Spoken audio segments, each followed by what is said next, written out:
Hello. I've been experimenting a lot more with this high-density urethane, HDU material. And so this week I've been carving a lot of hands and legs and different joints. And I've also started experimenting with carving heads for marionette-sized puppets.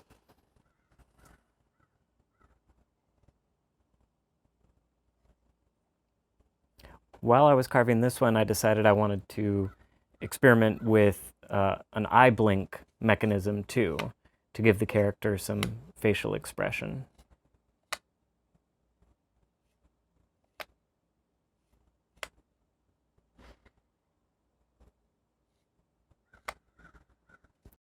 So to give you a backstage look into how you do an eye blink mechanism like this, or at least one of the ways, there are a lot of ways to do mechanisms. So if you look at the inside of the head, you'll see that the eyes are just round balls, and they're on a piece of 1/16 inch rod that is actually going at an angle up that way. So it's not just flat across. And I've attached, coming off of the back of the eyeballs, these rods with ball bearings on the back for weight. So it's just gravity that's keeping them in that position.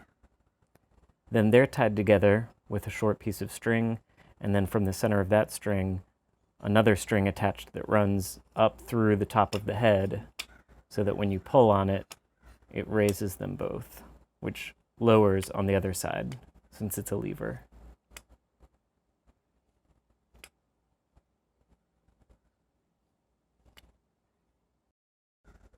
One of the things that you should consider when building anything with mechanisms or moving parts that you need access to on the inside, like facial expressions, eye blinks, and whatnot, is you want to have access to it because eventually it'll probably break or bind, or it'll need some sort of maintenance on it.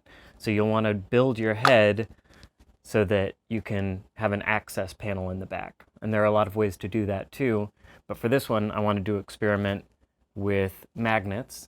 And so I'm using little round magnets from a set of buckyballs, which is easy because they're 3/16 in diameter. So all I needed to do was drill 3/16 inch holes on one side and line it up with 3 on the other, and then put the magnets in, making sure that they're facing the correct way, and then set them with a few dots of super glue, and then hitting it with zip kicker to make it nice and strong.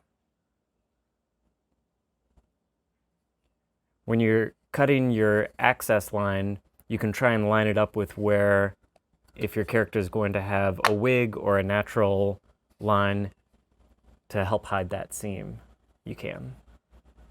Also, if you make sure you add your access panels before you refine the character or paint the character too much, you can take some sandpaper and help transition that seam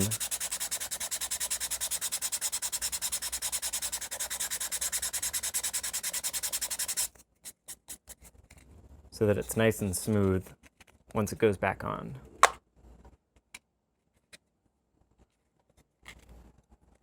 Thanks for watching.